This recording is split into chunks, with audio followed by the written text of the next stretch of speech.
There's a particular kind of silence that settles over high desert country just before the cold comes down. It isn't empty.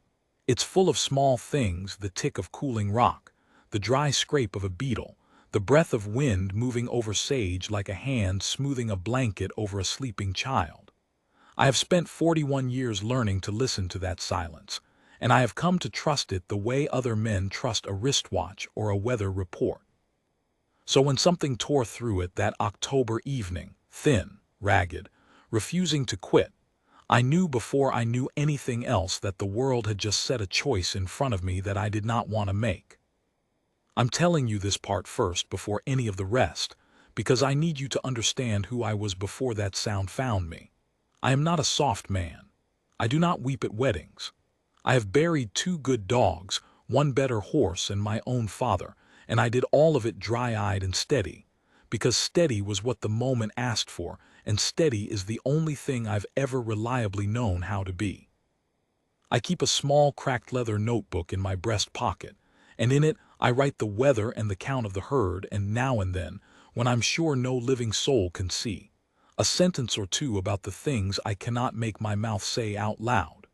That notebook is half the reason you're hearing any of this. The other half is a sound I am going to carry to my grave. Here's the truth I've circled my whole life. Most of us build fences, not just the wire kind. We string them up around the soft middle of ourselves where the hurt lives, and we tell ourselves the fences are there to keep the cattle in when really they're there to keep the world out. I had a good fence, 41 years in the making. Tight wire, sound posts, no gaps. And one cold evening, a creature that weighed less than my hat walked up to that fence, looked at me through it with eyes too big for its starved little face, and pulled the whole thing down with a single sound. If you've ever stood at the edge of something, a decision, a cliff, an open grave, and felt the solid ground of your own certainty go soft as spring mud beneath your boots, then this story already belongs to you as much as it belongs to me. So stay with it. I'll warn you now, it gets worse before it gets better. In my experience, most true things do. The cry came a second time, and this time I dropped the wire cutters. I'd spent the better part of that afternoon mending the north fence line where a winter weekend post had finally surrendered and let a 40-foot run of wire sag into the dirt. My hands were raw, the light was short, and my temper was shorter than the light. Cole, that's my blue heeler, 8 years old and smarter than most men I've worked alongside, had been dozing in the bed of the truck with one ear cocked the way he always sleeps, like he's only renting the rest of himself out and keeping the ear for business. At that second cry, he came up off the cold metal as though he'd been stung, ears pinned forward, every muscle gone hard and pointing down toward the dry wash that cut off the shoulder of the mesa. I'll be honest about my first reaction, because it does me no credit, and I've decided this whole telling is going to be honest or it's going to be nothing. My first reaction was irritation. It was 4:40 in the afternoon. The thermometer was already sliding toward a hard freeze, and I had 11 more posts to set before I lost the daylight entirely. A crying animal in a wash, in October in that country, that was almost always one thing, and the one thing was rarely anything you could fix. A coyote pup, a fawn already half taken, some small piece of the world suffering too far gone to mend, and I had learned a long, hard time ago that you cannot save everything that hurts out here. You go broke trying. You go crazy trying. My father told me that more than once, and he was right about most of the hard things, even when he was dead wrong about the soft ones. So I stood there with my breath fogging in front of my face, and I told myself, plain as I'm telling you, to let it be. Then the cry came a third time. It's difficult to put into words what was wrong about it. It wasn't the volume. It was barely louder than the wind. It was the smallness of it. It was the way the sound kept going past the point where any sensible creature would have fallen silent to save what strength it had left. A thin, looping, bone-tired sound that had clearly given up on the idea of being heard and was simply continuing, because continuing was the only thing it knew how to still do. I have heard a great many animals in pain across the span of my life. This was something else entirely. This was a living thing that had decided, somewhere in whatever passes for a heart in a creature that young, that no one was coming and was crying anyway. Out of habit, out of a hope it had stopped believing in but couldn't quite put down. Cole looked at me. I looked at Cole. And then I said a word my mother would not have approved of, and I started down into the wash. The light down in that cut was already going blue and failing. The walls rose up on either side of me, packed sand and stone studded through with the pale bones of old roots, and the air held that mineral cold that pools in low places after the sun has given up on them for the day. I went down careful. A man my age does not go bounding down a loose embankment unless he's looking to spend the night at the bottom of it with a broken ankle and a great deal of time to reconsider his life's decisions. Cole had no such reservations.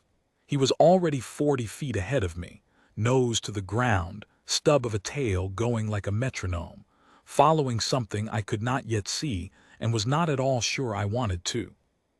Then the crying stopped. And that was worse. I'll tell you plainly of all of it that sudden stopping was the part that laid the cold hand flat against the back of my neck. Because a crying thing is a living thing, and a thing gone abruptly silent is a question with two answers and only one you want. I stood stock still at the bottom of that wash with my own pulse gone loud in my ears, and I said soft, the way you do, easy now, easy, to nothing in particular, to the silence, to whatever was lying in it.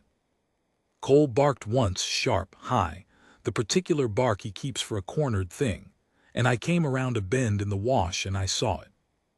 There was an old culvert set there beneath a ranch road that hadn't felt a grader's blade in 20 years. A length of corrugated steel pipe, half choked with blown sand and the wiry corpses of tumbleweeds. And jammed up hard against the mouth of that pipe, snarled into a vicious nest of baling wire, and the rusted skeleton of a fence that had failed back before I was born, was a puppy. It could not have been more than 7 or 8 weeks into its small life.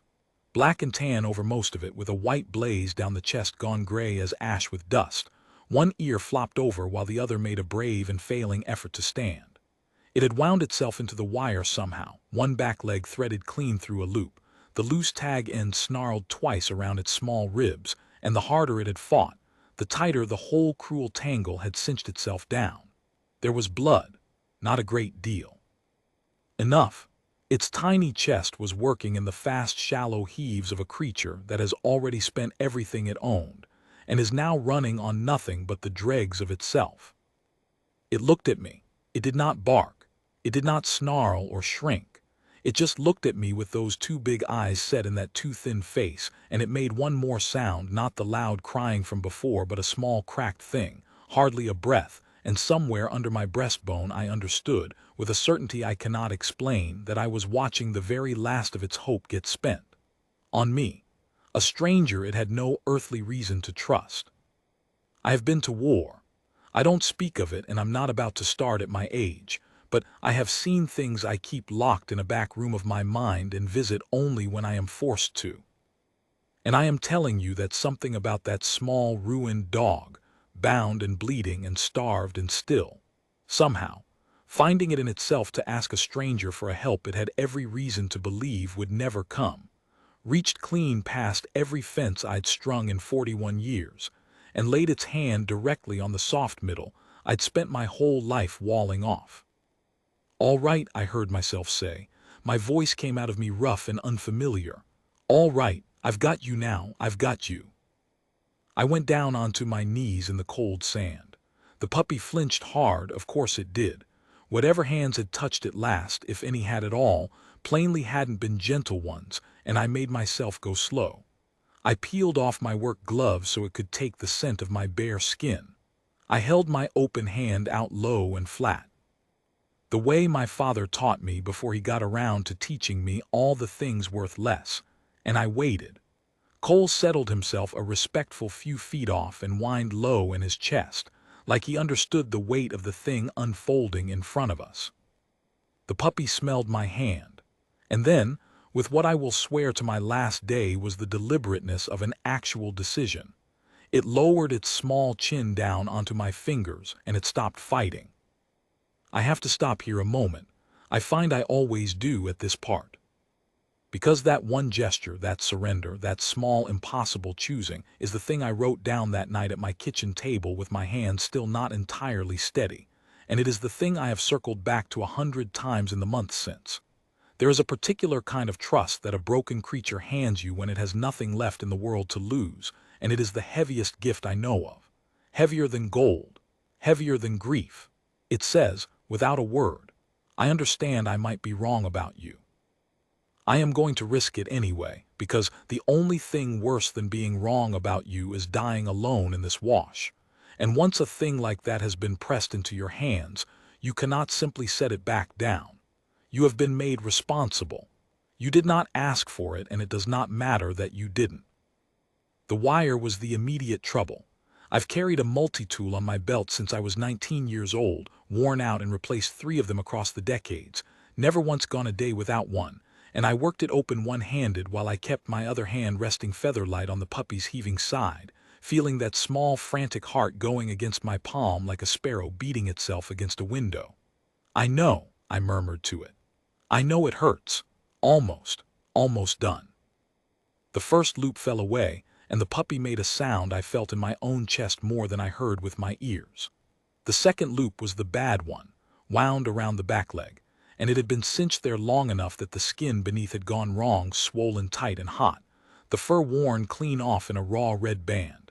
And when I eased the wire free of it, I had to turn my face away for a second and breathe slow through the anger that came boiling up in me. The old red anger. At whatever careless, gutless cruelty had let a creature this young end up this alone, this far gone, in the cold bottom of a forgotten wash. Because here is the thing I understood, kneeling there with the wire finally coming loose in my hands. This puppy had not wandered off and gotten itself lost. Puppies this young do not wander miles out into a dry wash. This puppy had been put here. Dumped the way certain people dump the things they've decided are no longer their problem. Driven out the old ranch road in the bed of somebody's truck and tipped into the failing light like a sack of trash. Left for the cold and the coyotes and the long, indifferent night to finish. And it had gotten itself wound into the only stretch of wire in 100 yards trying, I can only suppose, to chase down the sound of the truck that was already gone. I got the last of it free. I gathered the puppy up against my chest. It weighed nothing. It weighed like a held breath, like a thing made of paper and want. And it pressed its small face hard into the wool of my coat and shook.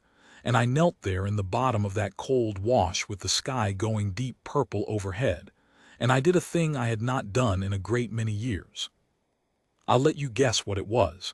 I'm not going to set it down in writing. Some things a man keeps even from his own notebook. Cole led us back up out of the wash. The climb was meaner than the descent had been, one-handed, with a shivering scrap of life held tight against my heart. And twice my boots slid out from under me in the loose stuff, and twice I caught myself against the embankment and kept on going. By the time I dragged us both over the lip of the cut, the first hard stars were already pricking out overhead, and the cold had real teeth in it now, and my truck sat pale and patient in the dusk, with the wire cutters lying right where I'd dropped them, and 11 fence posts still unset and leaning. I never did set those posts that night. They could wait. The herd could wait. For the first time in longer than I cared to count, something had risen up in the middle of my ordered, careful, fenced-in life that mattered more than the work in front of me, and I knew it the way you know weather coming across the flats. I laid the puppy down on the bench seat wrapped in the spare horse blanket I keep tucked behind it. I climbed in and started the engine. The heater coughed twice and caught.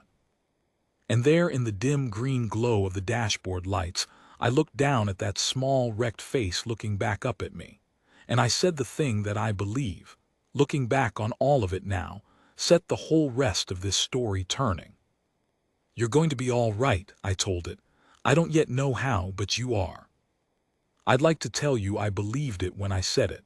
I'm honestly not certain I did. I'm a careful man. And one of the things being careful has taught me is to never promise what I can't deliver. The plain truth was that the little dog was in a bad way, wrung out with thirst, That back leg on the wrong color and the wrong temperature. Ribs you could have played like a washboard, and 40 miles of dark, empty road lay between the two of us and the nearest veterinarian, who I was fairly sure did not keep evening hours, and who was, on top of it, a man I'd owed money to since back in the spring. But there come moments in a life when the careful man has to slide over and let the foolish one take the wheel for a while.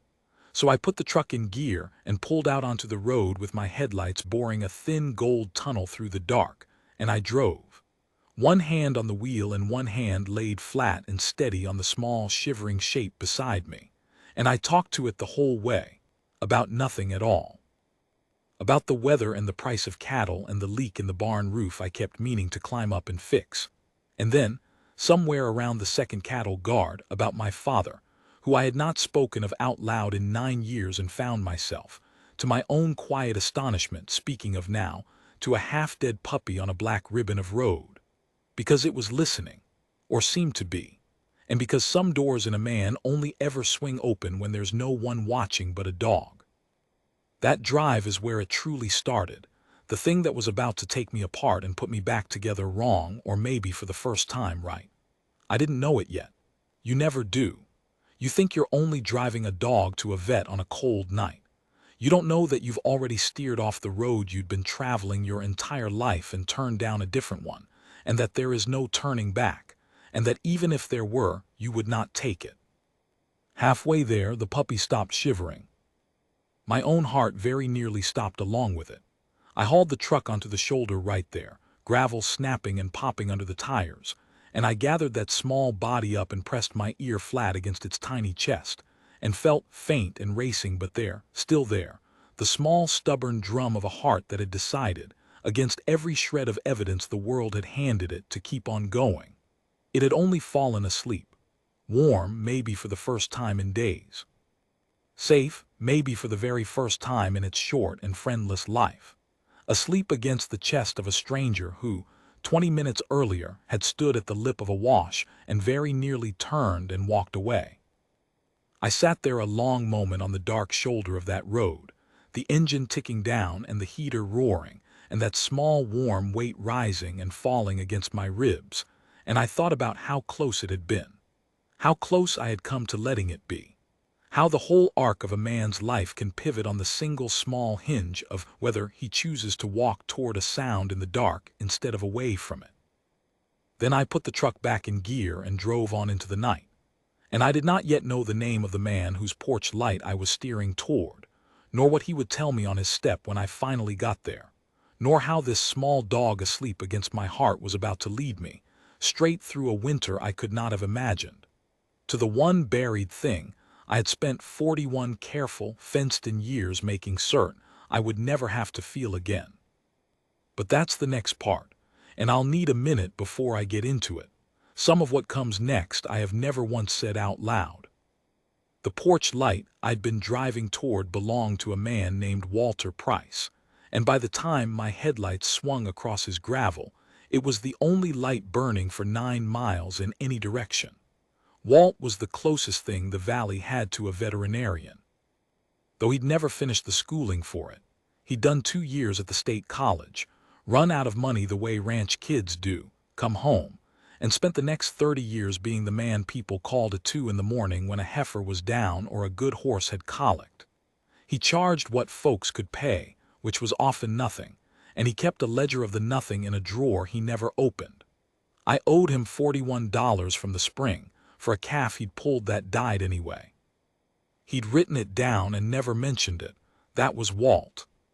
He met me on the step in his sock feet with his suspenders down off his shoulders, a man near 70 with hands like cured leather and eyes that had seen most of what there was.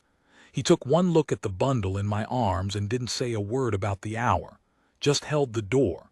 "Kitchen table," he said. "Light's best there." I want to tell you about that kitchen, because I have thought about it many times since.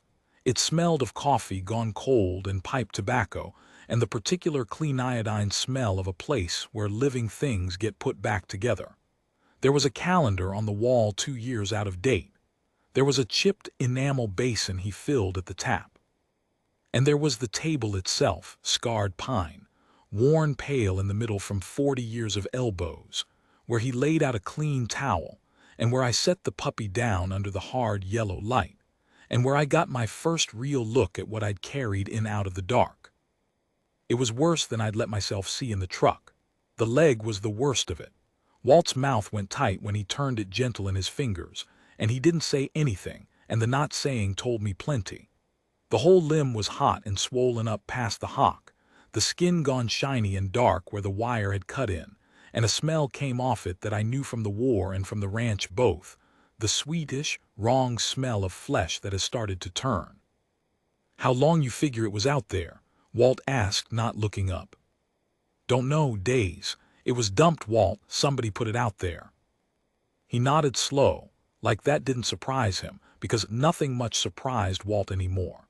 He pressed 2 fingers against the puppy's gums and watched how the color came back, and he lifted the loose skin at its neck and watched how slow it sank, and he laid his ear against its chest the way I'd done on the road. Then he straightened up and pinched the bridge of his nose, and he gave me the thing I had driven 40 miles in the dark to not hear. "I can clean it," he said. "I can pump it full of fluids and start it on what antibiotics I've got. It might be enough. The pup's young, and young things fight. But that leg, Cliff," he said my name like a man setting down something heavy, "that leg's likely past saving. The infection's in it deep. If it turns septic on us, and I think it's already trying to, it'll take the whole dog, not just the leg. And the kindest thing, I have to say it to you, because somebody has to, the kindest thing might be to not let it suffer through a fight it's going to lose anyway." There it was, the heavy thing, laid out plain on the scarred pine table between us under that hard yellow light. I have made hard calls in my life. I have put down animals I raised from wet and shaking, held the lead rope steady while the vet found the vein, dug the holes after in ground too cold to take a shovel easy. I know what mercy costs, and I have paid it more than once without flinching, because flinching helps nothing, and the animal deserves your steadiness at the end if it deserved nothing else. That is the cowboy's hardest knowledge, that sometimes the loving thing and the killing thing are the same thing, and that walking away from it is the coward's mercy, the one that spares you and not them. So I stood there in Walt's kitchen, and I should have nodded. The careful man in me, the man who'd built the fences, he was already nodding. He'd run the figures. A dumped pup, a ruined leg, $40 already owed, a long winter coming, a vet who couldn't promise a thing. The careful man knew exactly what to do with a piece of suffering too far gone to fix. Let it be. Let it go. Don't go broke, and don't go crazy trying to save what can't be saved. And then the puppy, lying there spent and shivering on that clean towel, did the thing again. It lifted its small chin, slow, like the effort cost it everything it had left, and it found my hand where it rested on the edge of the table, and it laid that impossible little weight of trust down across my fingers a second time. And it looked up at me. Not at Walt. At me. The man who'd carried it out of the dark and told it on a black road 40 miles back, "You're going to be all right." I have spent a good part of my life learning how to let go of things. Standing in that kitchen, I understood all at once that I had never once learned how to choose to keep one. "No," I said. Walt looked up at me. "Try the leg," I said. "Whatever it costs, I'll pay it. Try to save the leg, and if you can't save the leg, save the dog, and if it turns and you tell me it's suffering and there's no road back, then I'll hold it myself and I'll do what's right. But I'm not putting it down on a maybe. Not this one. It already decided to live, Walt. Out there in that wash with every reason to quit, it decided to live. I'm not going to be the one tells it that it was wrong." Walt was quiet a long moment. Then something moved in his old face, not quite a smile, more the memory of where a smile would go, and he reached up and pulled his suspenders back onto his shoulders, which I had come to know meant Walt had decided to go to work. "All right then," he said. "Put the coffee on. This is going to take the both of us, and it's going to take all night." And it did. I'm not going to walk you through every hour of it, because some of it was just the slow, ugly work of keeping a small thing alive.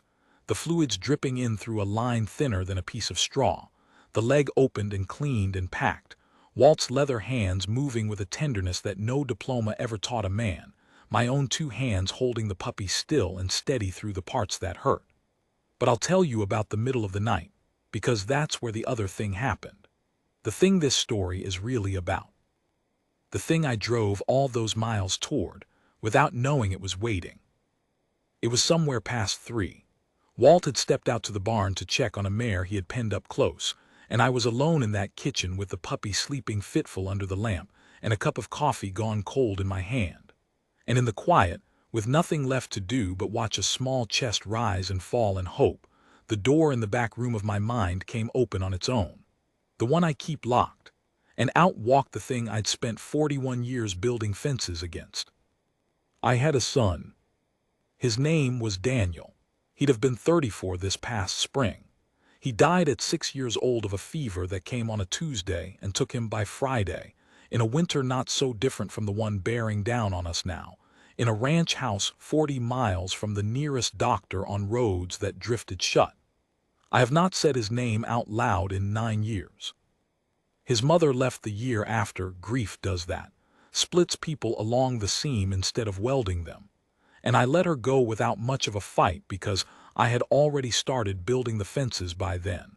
And a man behind enough fence eventually can't reach the gate to keep anyone from leaving.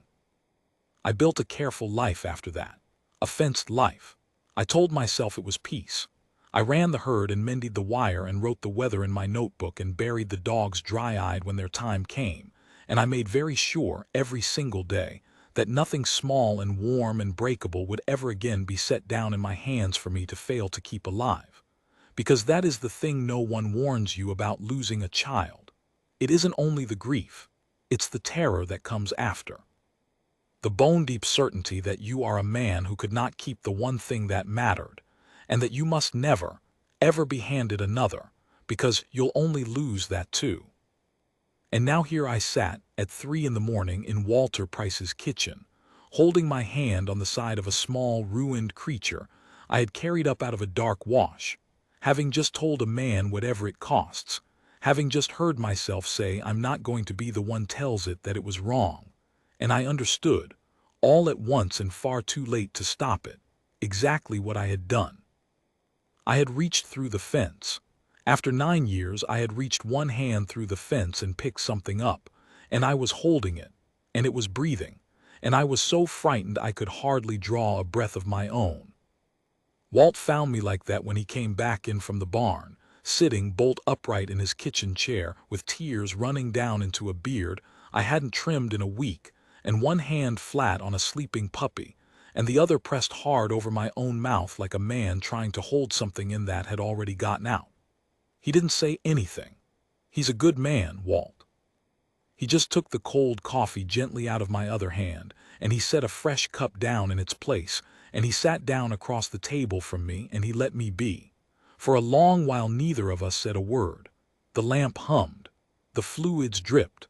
Somewhere out in the dark a coyote tried a question and got no answer. After a time he said, quiet, not looking at me, looking at the dog, "You know I knew your boy, pulled him into the world near enough. Set his arm that time he came off the gray pony." He turned his coffee cup a slow quarter turn on the pine. "I've watched you these 9 years, Cliff. Watched you wall yourself up brick by brick out there on that place. Figured one of 2 things would finally come knock it down. A woman, maybe." He looked at the puppy then, and the memory of a smile came back into his face. Didn't figure on it being 8 pounds of half-dead pup in a wire snare. But the Lord uses what's to hand, I suppose. I couldn't answer him. I didn't trust my voice. So I just sat there with my hand on that small rising and falling chest, and I let a thing happen in me that I had been refusing to let happen for 9 long years. Around 5 the puppy's fever broke.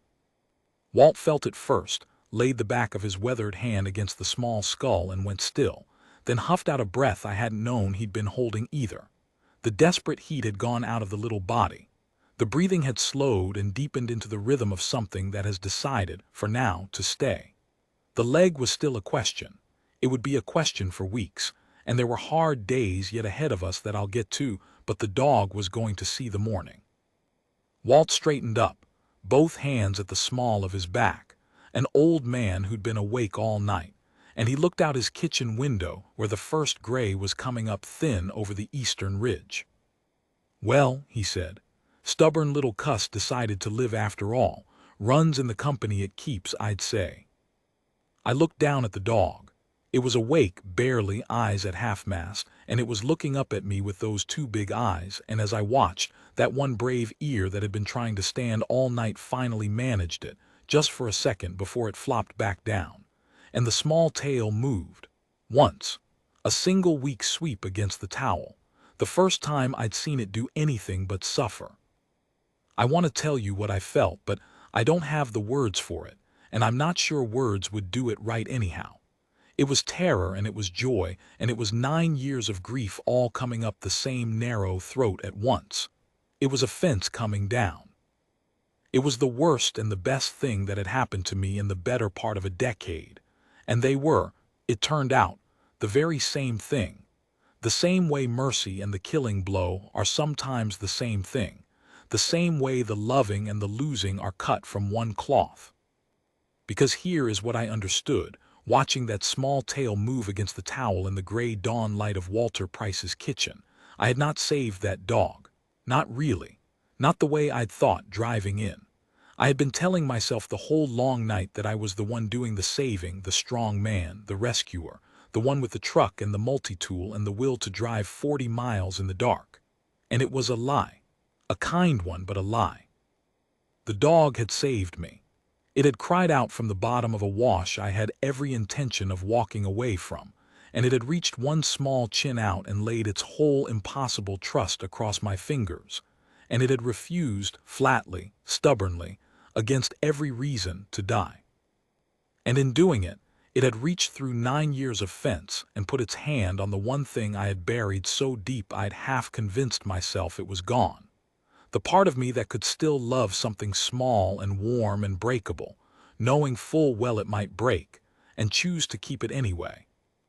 I named her that morning, driving home with her asleep in the blanket and the sun coming up gold over the frost. I won't tell you the name yet. It's the name I'd never let myself say, or close enough to it, and saying it out loud in the cab of that truck for the first time in 9 years undid me all over again. And I had to pull over a second time on that same dark shoulder, now gone gold with morning, and sit a while. But the leg was still a question, and the winter was still coming, and there were things waiting down the road ahead of us, a hard choice I thought I'd already made and would have to make all over again, a night I nearly lost her after all, and one more thing I have never told a living soul that I'll get to in the last of it. Stay with me. We're almost through the worst of it now, almost. The leg did not get better the way you want things to get better in a story.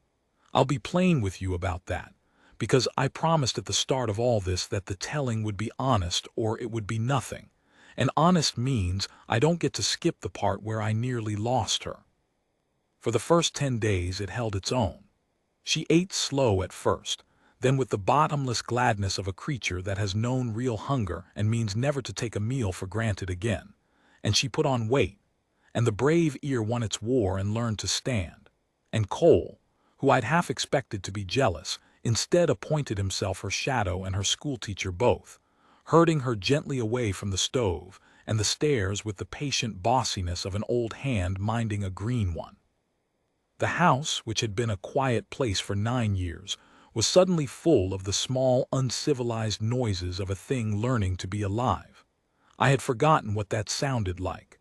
I had made very sure to forget. Then on the 11th night, the leg turned on us.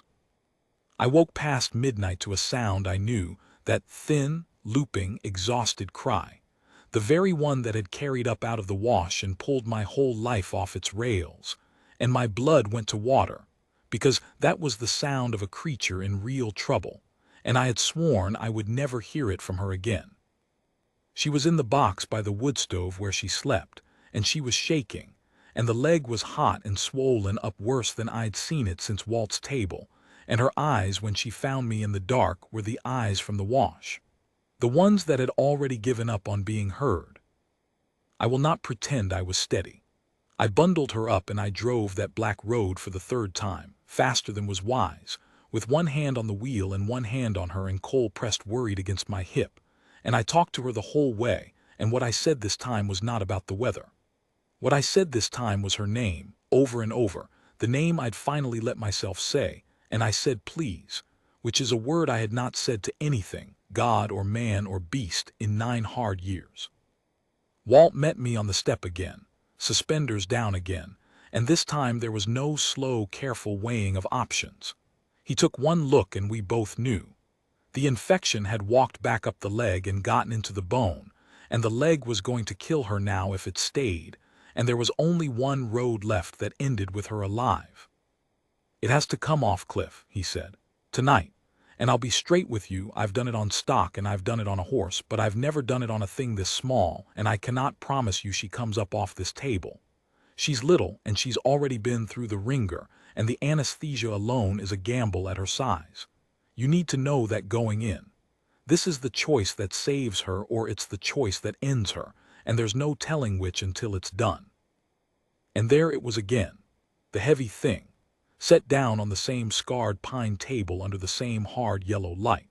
Only this time I had something to lose that I hadn't had the first night. This time I had 11 days of small, uncivilized noises filling up a house that had been silent for 9 years. This time I had a name I'd let myself say. This time I had reached so far through the fence that I was standing clean on the other side of it with no way back. The careful man in me was nowhere to be found. He'd packed up and left somewhere around the 3rd day. There was just me, and my hand on her small, hot, shaking body, and the worst arithmetic of my life. A knife that might save her, a sleep she might not wake from, and no way on earth to know which. I thought about Daniel then. I'd have been a liar not to.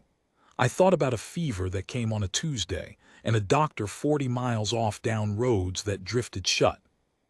And a small still hand going cold in mine while I told it, the way I'd told this dog on a dark road, you're going to be all right, and was wrong. I thought about how I'd sworn, standing at that small grave, that I would never again hold something breakable and watch it break. And I understood that I had walked, eyes open, straight back into the exact shape of the thing that had nearly destroyed me. That I had let it happen. That I had, God help me, chosen it. And I understood something else too, standing there. I understood that the 9 years behind the fence had not actually kept me safe. They just kept me from living. The grief had been waiting the whole time, patient as winter, and the only thing the fence had done was make sure I was alone with it. Loving the dog hadn't put me at risk. Loving the dog had finally let me out. Do it, I said. Take the leg, give her the chance. I held her while Walt put her under. That was the deal I made with myself. Whatever happened, my face would be the last thing she saw going down, and the first thing she saw coming up if she came up. I held her small head in my 2 hands and I put my forehead down against hers, and I said her name low and steady, while the drug took hold and her eyes went soft and slow and finally closed. And the worst part, the part I'll feel till I die, was the moment her small body went loose and trusting against my hands, and I could not tell in that first terrible second whether it was sleep or the other thing. Then Walt said, gentle, she's under, Cliff. Go on out to the porch now. You don't want to be in here for this part, and I work better without a man watching me who'd take it hard if my hand slipped. Go on, take the healer. I'll come get you. So I went out onto Walter Price's porch in the dead cold of that midnight, and I sat down on the top step with Cole leaned hard against my side, and I waited. I have done a great deal of waiting in my life. I waited out a war, and I waited out a marriage, and I waited beside a small bed in a fever winter for a morning that came too late. But I have never waited like I waited on that porch. The stars wheeled. The cold came up through the boards. And in my breast pocket, my fingers found the cracked leather notebook without my telling them to. And by the thin light coming through Walt's kitchen window, I wrote the only thing I could find to write, which was her name, just her name, over and over down the page, the way you'd say a prayer when you've forgotten all the words but one. Walt came out at near 3 in the morning. I heard the screen door and I was on my feet before it finished opening, and I could not read his face in the dark, and the not knowing was its own small death. And then he said the words, and I want to set them down exactly as he said them, because I have replayed them more times than I can count. "She's awake," Walt said. "She's three-legged and she's mad as a wet hen about it, and she just tried to bite me, which is the best sign I know of. Come on in here, Cliff. There's somebody looking for you." I went in, and there she was on the towel under the lamp, groggy and furious and short one back leg, and when she saw me come through the door she did the thing. The chin. She lifted her small chin, and she found my hand, and she laid that whole impossible weight of trust across my fingers a third time. And then, because she was a different dog now than the one I'd carried out of the wash, a dog who'd learned she was safe, she also growled at me. A tiny outraged rumble that was the most beautiful sound I have ever heard a living thing make, because it was the sound of an animal with enough left in the tank to be angry. The sound of a creature that fully intends to stick around and give you grief about it. I laughed. I hadn't laughed and I couldn't tell you how long. I laughed and it came out cracked and wet, and Walt pretended not to notice, the way good men do, and busied himself with his instruments while I knelt down by that table and let a three-legged puppy growl at me and lick the salt off my face in the same confused breath. Both at once, the way she'd do for the rest of her life when she couldn't decide whether she was the boss of me or in love with me. The answer, for the record, was always both.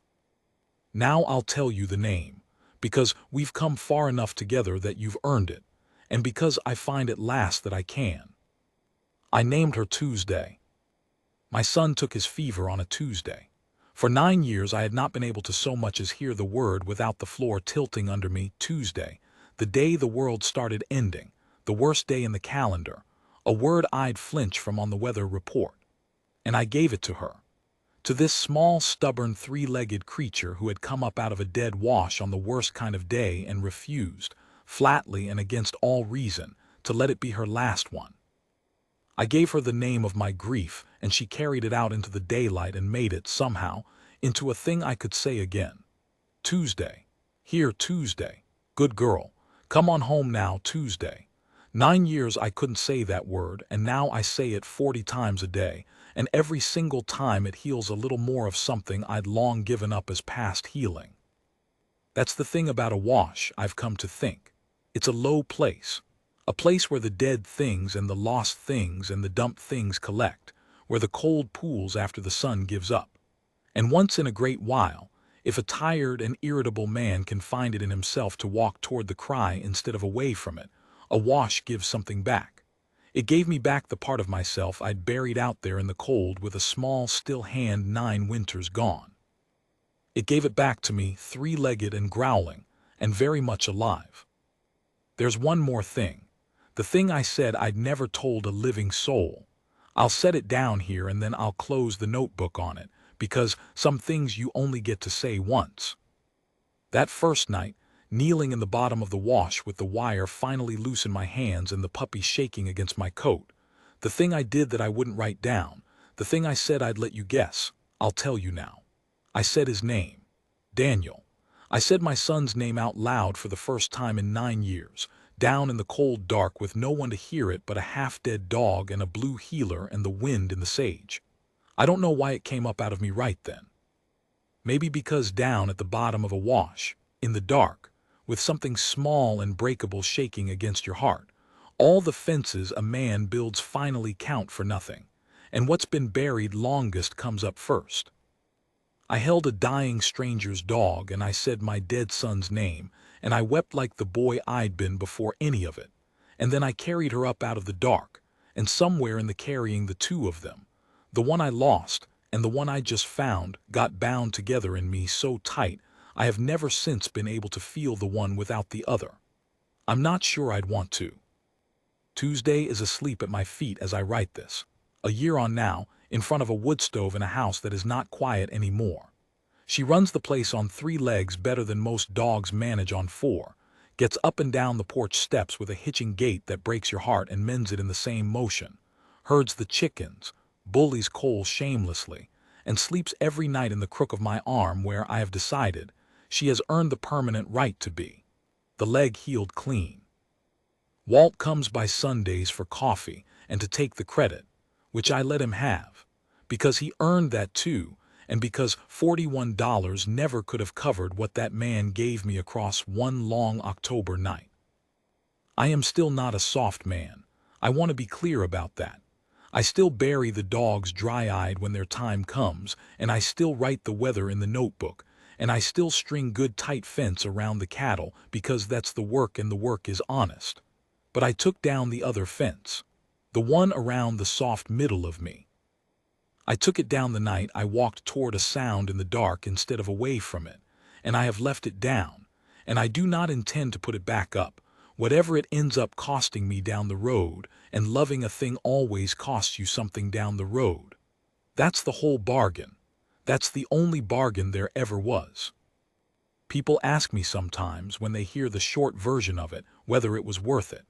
The vet bills, the sleepless nights, the second drive and the third, the choice on the table, the grief it all dug back up. And I think about a small chin laid trusting across my fingers in the bottom of a cold wash. I think about a name I couldn't say for 9 years and say now 40 times a day. I think about the difference between a quiet house and a silent one, and how a man can live a long time without ever once learning there's a difference at all. Last week I found a flyer at the feed store. A litter out past the county line, somebody's healer cross, 6 pups needing homes before the cold sets in hard. I've got it folded in my breast pocket right now, behind the notebook. I keep telling myself I'm only going to drive out and look. Just look.